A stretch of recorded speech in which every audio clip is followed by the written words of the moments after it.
art specialist Paul talked to a space enthusiast who had tracked him down at Birmingham's Aston Hall, where the installment of Antiques Roadshow was being filmed. The guest had an authenticated art piece which had been designed as a tribute to be left on the moon in honor of astronauts who had died in an effort to explore space. The artist made only 4 copies and, although Paul was impressed by the find, he was unable to value the piece and confessed he was being cagey and evasive on the popular BBC programme. The guest was keen to know how much the cherished item would sell for at auction, and Paul was intrigued by the art. "Simple question. Where were you in July 1969? He asked the owner of the piece. "I was at school following the space program along with lots of other children, I imagine. But unlike most of the children from my generation, they grew out of space and I didn't. So that moment, which we all remember if we're old enough, it changed your life," Paul stated. "Yeah, I've been kind of hooked ever since really," the guest replied. Paul asked, "So, are you a space collector?" To which the owner joked, "Yes, nerd might be a better description." "I wasn't going to say that," Paul laughed as the guest explained his collection. "But a collector definitely, yes," he clarified. "Back in the day, they were literally throwing stuff away.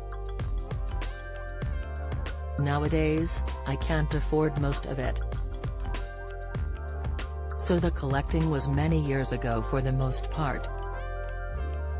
Turning to the artwork, Paul observed, "And this of the fallen astronaut. And he is, in effect, the only work of art on the moon." "How did you get it?" "Well, I spotted it online," the space fanatic explained.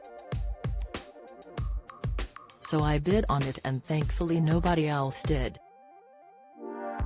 They didn't believe it was genuine."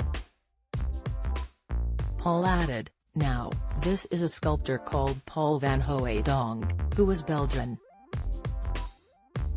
So he has a space passion and he thought, I want to be the first to have a work of art done by me up there on the moon. So in 1971, this is Apollo 15.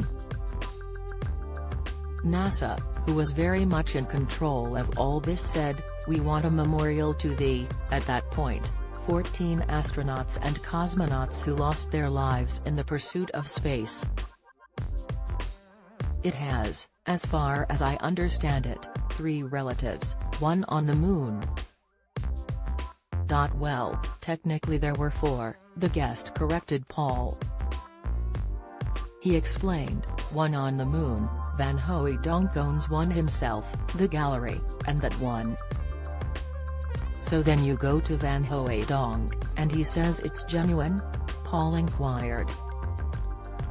The owner of the art responded, well, I sent details to Van Hooijdonk, who is thankfully still with us, and said, what do you think, Paul? I went to his house and we talked about it for a couple of hours and he authenticated. And he signs the lid as we've seen, Paul pointed out. Space memorabilia is a booming market, as you know. Until there is some sort of market establishment, in a way, the only way you can establish a value of that is to sell it on the open market, and then you will know what the world will pay for it. He continued, the value is potentially huge, but absolutely unprovable until that moment.